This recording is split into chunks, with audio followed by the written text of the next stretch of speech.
ताल्लुकात मुख्तसर ही सही लेकिन मुनाफ़क़त से पाक होने चाहिए। छोटा जहन वो है जो थोड़ा बड़ा सोचने के काबिल होते ही दूसरों को छोटा समझने लगता है। जब ख्वाहिशात मर जाती हैं तो बस समझौते बाकी रह जाते हैं, फिर हम खुश हों या उदास इससे कोई फ़र्क नहीं पड़ता। आपके 3 चेहरे होते हैं, पहला वो जो आप दुनिया को दिखाते हैं, दूसरा वो जो आप अपने घर वालों को दिखाते हैं और तीसरा वो जो आप किसी को नहीं दिखाते, वो आपका असल चेहरा है। जिसे नमाज पढ़ के भी सुकून नहीं मिलता, इसे चाहिए कि सुकून से नमाज पढ़ा करे। अल्लाह ताला को ज़बान और दिल का सख्त होना पसंद नहीं, इसीलिए अल्लाह ने इन दोनों को बग़ैर हड्डी के बनाया है। इंसान को खुदा ने बेहतरीन सांचे में ढालकर पैदा किया है। जन्नती और जहन्नमी वो बाद में बनता है। सच्चाई इत्मीनान देती है और झूठ बेचैनी।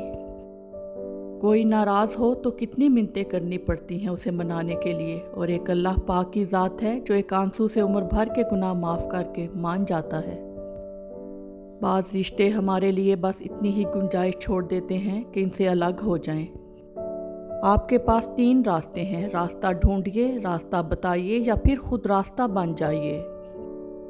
हक मसला ये नहीं है कि हक बात कहने वाले उलमाए कराम ख़त्म हो गए हैं, मुश्किल ये है कि हम सिर्फ़ अपनी मर्ज़ी का हक सुनना चाहते हैं।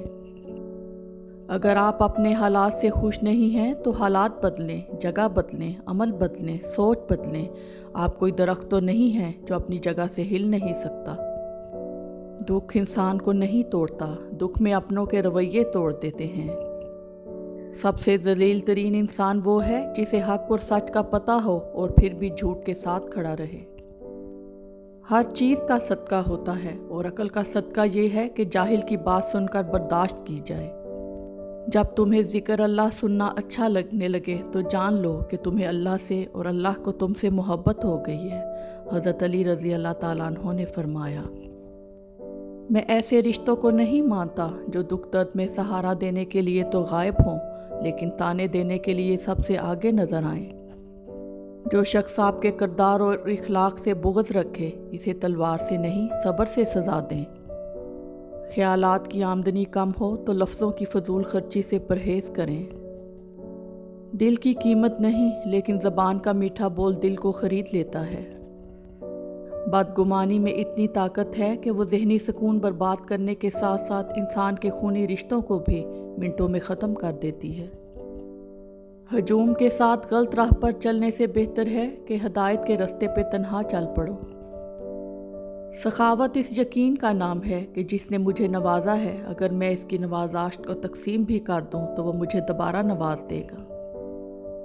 अपने हाल पर मुतमिन रहिए, मवाजना सुकून छीन लेता है। बाकी मखलूक ज़्यादा से ज़्यादा आपके जिस्म को घायल कर सकती है, लेकिन रूह को ज़ख्म देने का फ़न फ़कत इंसान के पास है। कुदरत इतनी परफेक्ट है कि आपके हर अमल का बदला ज़रूर लौटाती है। सुकून फराहम कीजिए, ये लौट के आपके पास आ जाएगा। किसी की आंख में आंसुओं का सबब है तो भी इंतज़ार कीजिए। एक गैबी असूल ये भी है कि जो चीज़ तकसीम करोगे, इस चीज़ की तुम्हारे पास फरावानी हो जाएगी। फिर वो दौलत हो, इज़्ज़त हो, इल्म हो, मोहब्बत हो, दरगुजर हो, खाना हो या आसानियाँ। अगर किसी के दिमाग को जानना चाहते हो तो इसके लफ्ज़ों को सुनो, अगर किसी के दिल को जानना चाहते हो तो इसका अमल देखो। अकेले बैठकर खुद से सवाल करें, आपके मरने के बाद कितने लोगों की ज़िंदगियों पर फ़र्क पड़ेगा। जिन लोगों को फ़र्क पड़ेगा इनका ख्याल रखें, बाकियों की परवाह छोड़ दें।